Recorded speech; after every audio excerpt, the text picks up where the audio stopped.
তোমাকে ডাকি যদি একবার আল্লাহ, আমাকে কাছে টানো বারবার। তোমাকে ডাকি যদি একবার আল্লাহ, আমাকে কাছে টানো বারবার। যদি পথ ভুলে যাই আমাকে দিও ঠাই, যদি পথ ভুলে যাই আমাকে দিও ঠাই, দিও দিশা এইটুকু আবদার আল্লাহ, আমাকে কাছে টানো বারবার। তোমাকে ডাকি যদি একবার আল্লাহ, আমাকে কাছে টানো বারবার। এজন্য করে আল্লাহ রাব্বুল আলামিন আলোচ্য আয়াতের মধ্যে আল্লাহ তাআলা সমস্ত বান্দাদেরকে ডেকে ডেকে বলছেন। আল্লাহ বলেন, আলাম ইয়ালামু আন্নাহু মান ইউহাদিদিল্লাহ ওয়া রাসূলাহু ফাইন্না লাহু নার।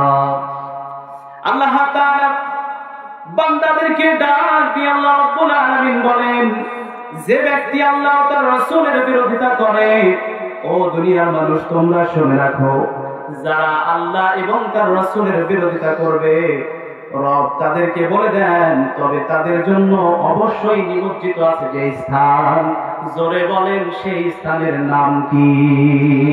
জাহান্নাম।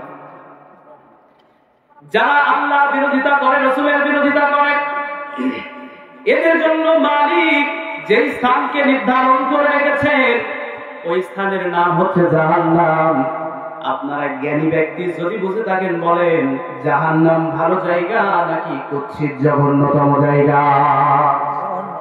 জঘন্যতম জায়গা, যে জায়গা আপনার আমার জন্য অতীব কঠিন, যা পার করা আপনার আমার জন্য অত্যন্ত কষ্টকর, কিন্তু চাইলে সেখানে পার করে আপনি ভালো জায়গাতে যেতে পারবেন না, কারণ সে জাহান্নাম হচ্ছে চিরস্থায়ী নির্দিষ্ট কালের জন্য যাদের জন্য নির্ধারিত।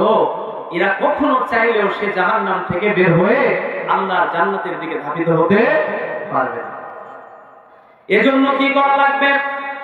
এই যে দুনিয়াতে আপনি আমি আমরা যারা দুনিয়ার মধ্যে এসেছি, রব্বুল আলামিন ডাক দিয়ে বলেন, বান্দা ওই জাহান্নাম হচ্ছে ভীষণ ভয়ানক জায়গা, আর সেই ভয়ানক জায়গা থেকে যদি বাঁচতে চাও, মরার পরে যতই আফসোস করা হোক না কেন, ওই জাহান্নামের কঠিন গহ্বর থেকে বাঁচার সুযোগ নাই। বাঁচার সুযোগ কোথায়? আজকে একটু জ্ঞানটাকে খুলে দেন, আপনার বিবেকটাকে খুলে দেন, আপনি একটু মনোযোগের সাথে ভেবে দেখেন, যে মালিক আপনাকে আমাকে দুনিয়াতে পাঠিয়েছেন, যে কাজের উদ্দেশ্য করে দুনিয়ার মধ্যে আল্লাহ আমাদেরকে পাঠিয়েছেন, যদি এই কাজ না করে রবের জান্নাতের পাথেও নিয়ে যদি আমরা ওই মালিকের কাছে পৌঁছাতে না পারি, তাহলে দুনিয়াতে সফল হতে পারলাম না, আখিরাতেও আমাদের জন্য সফলতা আসবে না। আল্লাহ তাআলা এজন্য দুনিয়াতে আমাদেরকে প্রেরণ করেছেন, পাঠিয়েছেন, মালিকের ইবাদত করা লাগবে। আল্লাহ রাব্বুল আলামিন বলেন, ওয়ামা খালাকাতুল জিন্না ওয়াল ইনসা ইল্লা লিয়াবুদুন। এই দুনিয়ার মাঝে আপনার আমার সংসার সামলানোর জন্য আল্লাহ পাঠাই নাই, এই দুনিয়ার মাঝে মালিকের ইবাদতের জন্য জিন এবং মানুষকে আল্লাহ তাআলা প্রেরণ করেছেন। কিন্তু আপনি আমি মানুষ দুনিয়াতে আসার পরে মারামারি, কাটাকাটি, খুন খারাপি, জমি জিরাফ সব কিছু নিয়ে নিমজ্জিত হয়েছে, কিন্তু যে উদ্দেশ্যে মালিক আমাদেরকে প্রেরণ করেছেন, ওই উদ্দেশ্য সফল করা ছাড়া যদি আমরা দুনিয়ার সমস্ত জিন্দেগি পার করে ফেলি মালিকের ইবাদতকে বাদ দিয়া, তাহলে পশ্চিমকালেও গ্যারান্টি এটাই নিয়ে নেন, বাধ্যতামূলক এই দুনিয়াতে সবকিছু আমাদেরকে আল্লাহর দিকে ফিরিয়ে নিয়ে যাওয়ার জন্য অবনত করা হয়েছে। আপনি যে জায়গাতে যান, যেদিকে তাকান না কেন, যত জায়গাতে আপনি চোখ ফেলবেন, প্রত্যেকটা জায়গা সুন্দর সুন্দর দৃশ্যগুলো আপনার চোখের সামনে ভেসে উঠবে। আপনি দেখবেন এই দৃশ্যগুলো দেখার পরে হয়তো আপনার চোখ প্রশান্ত হয়ে যাবে, আপনার দিল নরম হয়ে যাবে, সুন্দর হয়ে যাবে, আপনার মনটা ফ্রেশ হয়ে যাবে। কিন্তু আপনার ওই দিল মন সবকিছু নরম হয়ে যাওয়া, ফ্রেশ হয়ে যাওয়ার মধ্যে পার্থক্য এতটুকুই বুঝে নেন। আপনি যে দৃশ্যগুলো দেখেছেন, এখান থেকে বের করে দেখেন যে মালিক আপনাকে সৃষ্টি করেছে, ওই মালিক ওই সুন্দর সুন্দর সব দৃশ্যগুলো সৃষ্টি করেছে। আপনি যত নজর দিয়ে সেগুলো দেখছেন, ততবার আপনার দিল সুন্দর ফ্রেশ হওয়ার কারণ হলো মালিকের নিয়ামত দেখার পরে শুকরিয়া আদায় করা আপনার জন্য বাধ্যতামূলক করে দিয়েছেন আল্লাহ। মানে কি, সেখানেও আপনি সুন্দর জিনিস দেখছেন, আপনার মন নরম হচ্ছে, ঠান্ডা হচ্ছে, কলিজা শীতল হয়ে যাচ্ছে। মানেই হলো ওই জিনিসকে যিনি সৃষ্টি করেছেন তিনি হচ্ছে মালিক, এটা আপনাকে বারবার সেই জিনিসটা মনে করিয়ে দিচ্ছে। আপনি বাড়িতে থাকেন, মসজিদের মধ্যে মুয়াজ্জিন সাহেব 5 বার আযান দিচ্ছে, আপনাকে সালাতের দিকে ডাকছেন। যতবার ওই মুয়াজ্জিন আপনাকে সালাতের দিকে ডাকে, আপনি যখন ঘরের মধ্যে ঘুমায় থাকেন, যখন সালাতের জন্য আযান হয়ে যায়, জোরে বলেন তো আপনাকে ডাকে যিনি, তিনি কে? কে ডাকে? একটি হাদিসের মধ্যে দেখলাম মুয়াজ্জিন সাহেব যখন আযান দেয় 5 বার, এই 5 বার আযানের মধ্যে মুয়াজ্জিন ডাকে না, বরং মুয়াজ্জিন সুরে সুরে সুর মিলিয়ে যায় ফেরেশতাদের সাথে।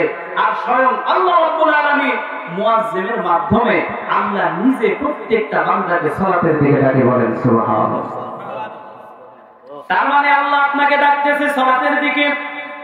আর আপনি আমি প্রত্যেকদিন ওই 5 বার আযান শোনার পরে দুনিয়ার জমিনের মধ্যে ছোটাছুটা করছি, দুনিয়ার জমিনের মধ্যে কার্যকলাপে লিপ্ত হয়েছে, দুনিয়ার মধ্যে সব ভালো মন্দর সাথে লিপ্ত হয়ে গেছি।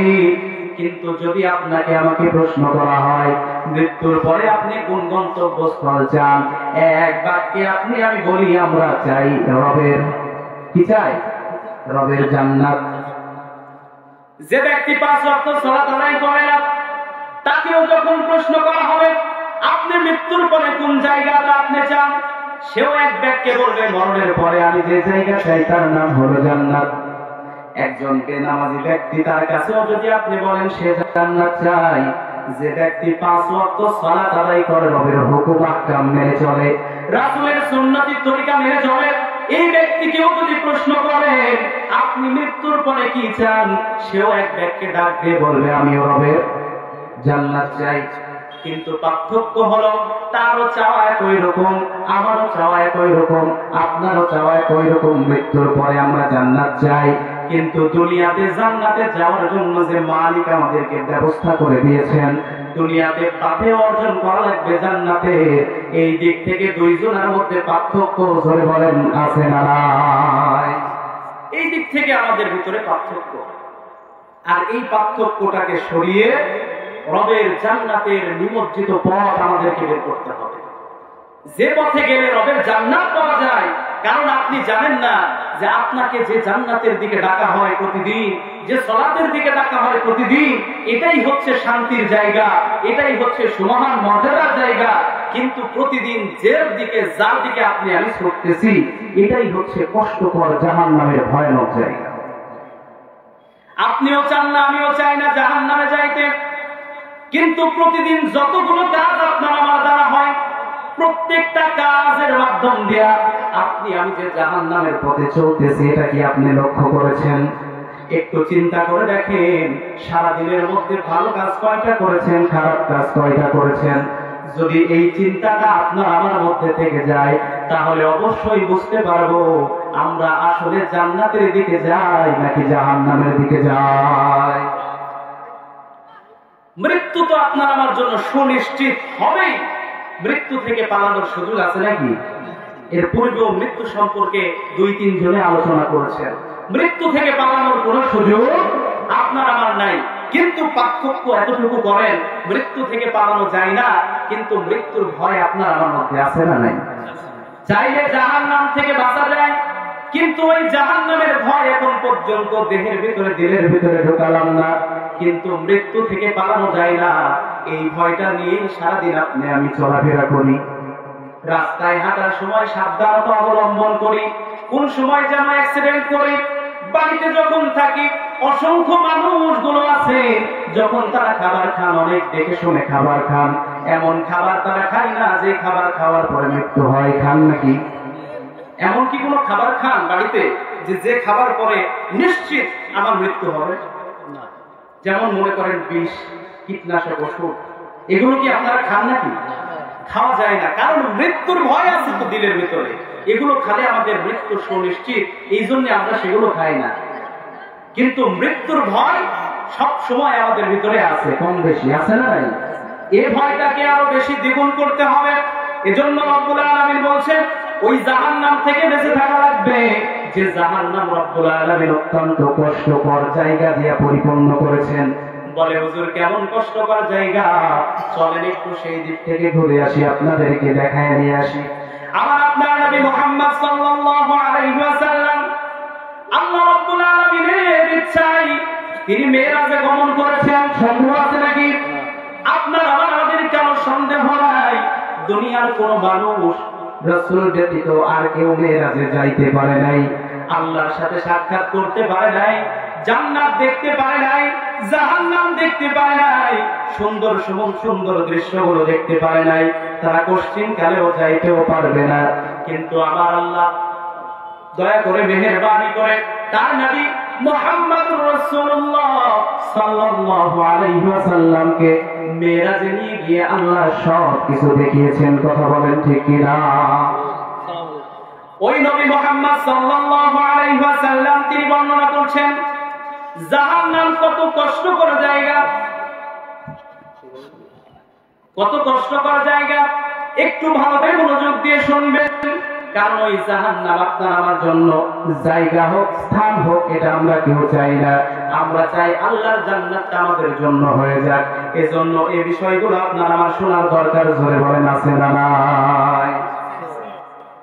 নবী সাল্লাল্লাহু আলাইহি ওয়াসাল্লামকে আল্লাহ রাব্বুল আলামিন ফেরেশতা জিবরিলের মাধ্যম দিয়া বলে দিলেন, ও জিবরিল আমিন তুমি যাও, আমার প্যারা হাবিবকে তুমি এই জান্নাত জাহান্নামের ভিতরে যা কিছু আমি আল্লাহ সৃষ্টি করেছি সবগুলো ঘুরে ঘুরে দেখাও। হুকুম হয়ে গেছে। জিবরিল আমিনের সাথে আমার আপনার নবী মুহাম্মদ সাল্লাল্লাহু আলাইহি ওয়াসাল্লাম তিনি পথ চলতে শুরু করে দিলেন। তিনি ঘুরে ঘুরে দেখা শুরু করলেন। ঘুরতে ঘুরতে আমার আপনার কিছু দূর যাওয়ার পরে জাহান্নামের কিছু কঠোর শাস্তি রেখে নবী মুহাম্মদ সাল্লাল্লাহু আলাইহি ওয়াসাল্লাম সেখানে দণ্ডায়মান হয়ে গেলেন, দাঁড়িয়ে গেলেন। একটু ভালো করে মনোযোগ দিবেন। যেই সমস্ত কাজ আমরা প্রতিনিয়ত করি দুনিয়ার ভিতরে, যেই সমস্ত কাজ করার পরে জাহান্নাম নির্ধারিত অবধারিত হয়ে গেছে, ওই সমস্ত কাজেরই বর্ণনা আবার আপনার নবী মুহাম্মদ সাল্লাল্লাহু আলাইহি ওয়াসাল্লাম দিচ্ছেন। যে সমস্ত কাজ প্রতিনিয়ত সারা দিনের মধ্যে আমরা করি তার বর্ণনাই নবী মুহাম্মদ সাল্লাল্লাহু আলাইহি ওয়াসাল্লাম দেন। নবীজি তিনি লক্ষ্য করে দেখলেন একটা জায়গাতে কিছু ব্যক্তি সমবেত হয়েছেন, একত্রিত হয়েছেন, এবং সে জায়গাতে কয়েকজন ফেরেশতা নিযুক্ত হয়ে আছে। আমার আপনার নবী লক্ষ্য করে দেখছেন উপর আসমানের দিক থেকে একটা বিশাল বড় পাথর আস্তে করে একটা মানুষকে শায়িত করা হয়েছে। ওই জায়গাতে শায়িত অবস্থায় ওই বিশাল আকারের পাথরটা আমার আপনার নবী মুহাম্মদ সাল্লাল্লাহু আলাইহি ওয়াসাল্লাম দেখেন অনেক জোরে ওই পাথরটা উপর থেকে নেমে আসতেছে এবং ওই মানুষের মুখমণ্ডল চেহারার উপরে, মাথার উপরে ছিটকে আসবে পড়তেছে। পড়ার সঙ্গে সঙ্গে ওই জাহান্নামী শাস্তি বক্ষণ করা ব্যক্তি তিনি লক্ষ্য করছেন ওই পাথরটা যেই না মাত্র মানুষের মুখমণ্ডলে পড়ে যাচ্ছে, সাথে সাথে তার চেহারা এবং তার মাথার অংশ ছিন্ন বিচ্ছিন্ন হয়ে চারিদিকে ছড়িয়ে ছিটিয়ে পড়ছে। বলেন নাউজুবিল্লাহ। নবীজি দাঁড়িয়ে গেলেন, তিনি দেখছেন এইরকম কঠিন একটা শাস্তি তার সামনে, এই শাস্তিটা বারবার ঘটে চলেছে। নবী তাকিয়ে দেখেন একবার পাথরটা পড়ছে, তার মাথা ছিন্ন বিচ্ছিন্ন হয়ে যায়, আবার যখন পাথরটা উপরের দিকে উঠিয়ে নেওয়া হয় সঙ্গে সঙ্গে তার মাথাটা আবার সুন্দর রূপ নিয়ে নিয়েছে। দুনিয়াতে চলতে ফিরতে অ্যাক্সিডেন্ট করে অসংখ্য মানুষ মারা যায়, আপনি আমি আমরা দেখেছি কিনা? অসংখ্য মানুষ অ্যাক্সিডেন্ট করে যখন মারা যায়, ট্রাকের বড় বড় চাকাগুলো যখন মানুষের মাথার উপর দিয়ে চলে যায়, তার মাথাটা ছিন্ন বিচ্ছিন্ন হয়ে ছিটকে তার মগজি এবং মাথার সমস্ত অংশগুলো বিভিন্ন জায়গাতে ছড়িয়ে ছিটে পড়ে কিনা দেখছেন না? অনেকবার দেখা হয়েছে।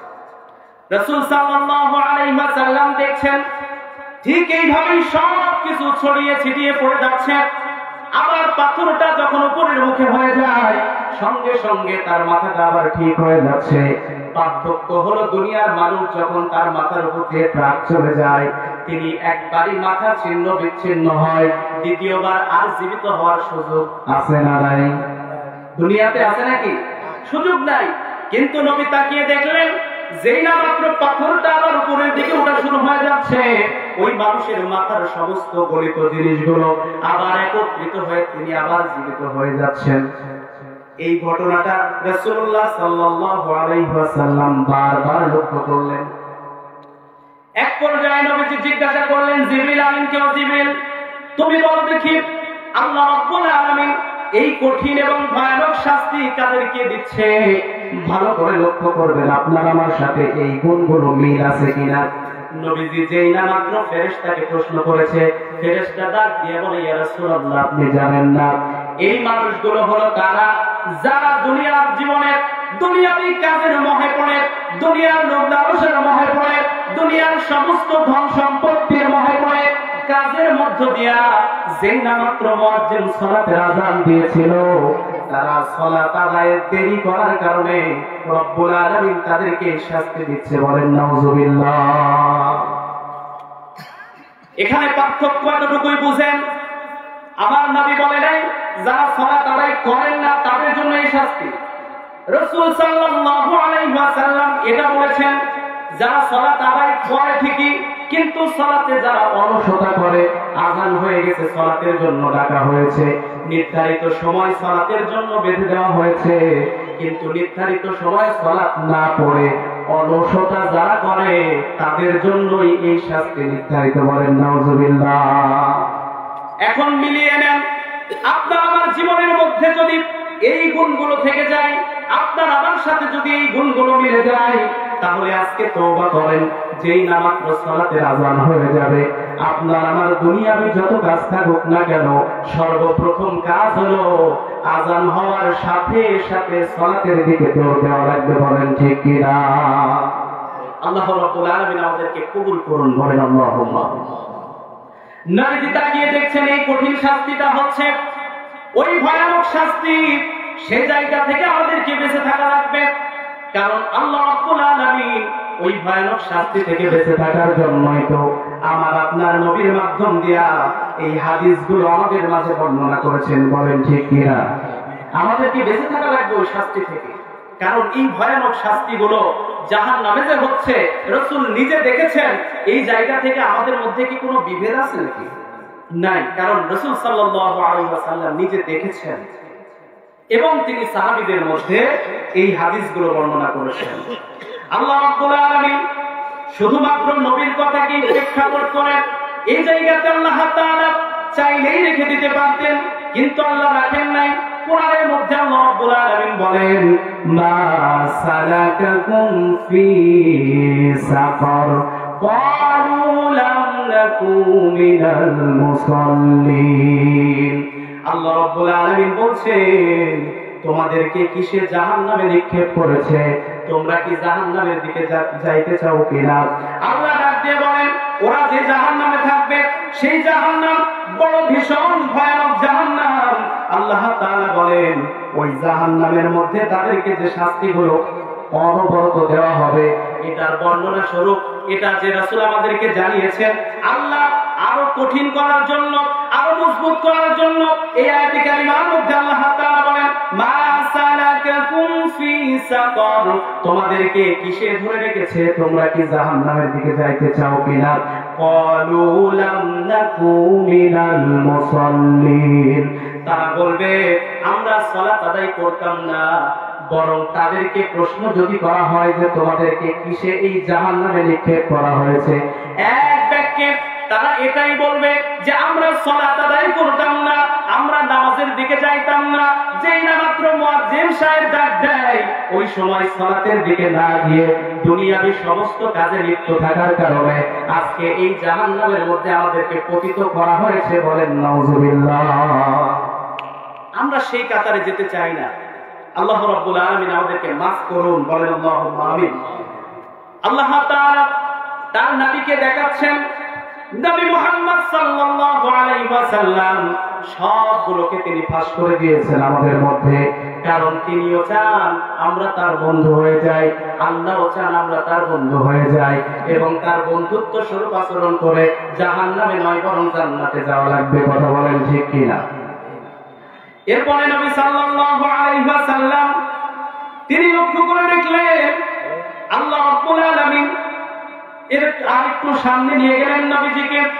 নবীজি সাল্লাল্লাহু আলাইহি ওয়াসাল্লাম আরেকটু সামনে চলে গেলেন। যাওয়ার পরে রাসূল সাল্লাল্লাহু আলাইহি ওয়াসাল্লাম তাকিয়ে দেখলেন আরো কিছু ফেরেশতারা আরো কিছু লোকদেরকে ডেকে ডেকে নিয়ে গিয়ে জাহান্নামের কঠিন শাস্তির মধ্যে নিমজ্জিত করেছেন। শাস্তিটা হলো এরকম, আল্লাহর হাবিব মুহাম্মদ সাল্লাল্লাহু আলাইহি ওয়াসাল্লাম জানেন, আমি লক্ষ্য করে দেখলাম বিশাল একটা পুকুরের মতো এরকম সুন্দর একটা জায়গা, পুকুরের মতো একটা জায়গার ভিতরে শুধু পানি দিয়া পরিপূর্ণ নয়, বরং ওই জায়গাটা রক্তের দ্বারা পরিপূর্ণ করা হয়েছে। শুধু রক্ত নয়, বরং সেগুলো হলো ফুটন্ত রক্ত। কি রক্ত? সবগুলো ফুটন্ত রক্ত। পুকুরের মতো অনেক বিশাল একটা জায়গা। নবী সাল্লাল্লাহু আলাইহি ওয়াসাল্লাম বর্ণনা করছেন, আমি দেখলাম ওই পুকুরের ভিতরে কয়েক শ্রেণীর ব্যক্তিরা, যারা ওই পুকুরের মধ্যে হাবুডুবু খাচ্ছে, উঠতে পারতেছে না, ঘুরে ঘুরে আবার ওঠার চেষ্টা করতেছে। কয়েকজন ফেরেশতা হাতের মধ্যে লাঠি নিয়ে তারা বারবার তাদেরকে ওই পুকুরের মধ্যে ঠেলে ঠেলে ফেলে দিচ্ছে। তারা ঘুরে ঘুরে যখন ওঠার চেষ্টা করছে, আবার তাদেরকে ফেলে দেওয়া হচ্ছে, আবার চেষ্টা করতেছে, আবার তাদেরকে ছেড়ে দেওয়া হচ্ছে। যখন তাদেরকে ছেড়ে দেওয়া হচ্ছে, তারা কাছে থাকতেছে না, বরং ছেড়ে দেওয়ার সাথে সাথে তারা মাঝখান বরাবর গিয়ে পড়ছে। আবার সেখান থেকে কষ্ট করে আসার চেষ্টা করতেছে, কিন্তু তারা পারতেছে না। আবার আপনার নবী দৃশ্যটা দেখার পরে জিবরিল আমিনকে প্রশ্ন করলেন, ভাই জিবরিল আমিন, আপনি বলেন এই শাস্তিটা, এই কঠিন শাস্তিটা কেন আল্লাহ রাব্বুল আলামিন দিচ্ছেন, আর যাদেরকে দিচ্ছেন তারা কারা? মিলিয়ে নেন। আল্লাহর নবী সাল্লাল্লাহু আলাইহি ওয়াসাল্লাম যেই না মাত্র এই প্রশ্ন করেছেন, জিবরিল আমিন ডেকে ডেকে বলে, ইয়া রাসূলুল্লাহ, আপনি জানেন না এরা হলো তারা যারা দুনিয়াতে সুদের সাথে লিপ্ত ছিল। কিসের সাথে? সুদ, ঘুষ, এই সমস্ত কাজের সাথে যারা লিপ্ত ছিল, অভাব-অনটনে পড়ে বিভিন্ন কারণে যারা সুদের সাথে লিপ্ত। আমাদের বাংলাদেশটা এখন বর্তমান ব্যাংকিং ব্যবস্থা আসার পরে অতি এত ভয়ানক হয়ে গেছে, প্রায় বাড়িতে সুদের সাথে লিপ্ত আছে না নাই? কম বেশি প্রত্যেকটা বাড়ি সুদের সাথে লিপ্ত। আমরা যারা এদের সাথে লিপ্ত আছি, রব্বুল আলামিনের কাছে দোয়া করব এবং আমরা অতীব দ্রুত এখান থেকে ফিরে আসার চেষ্টা করব। আল্লাহ তাআলা সেই তৌফিক দান করুন। সকলে বলছি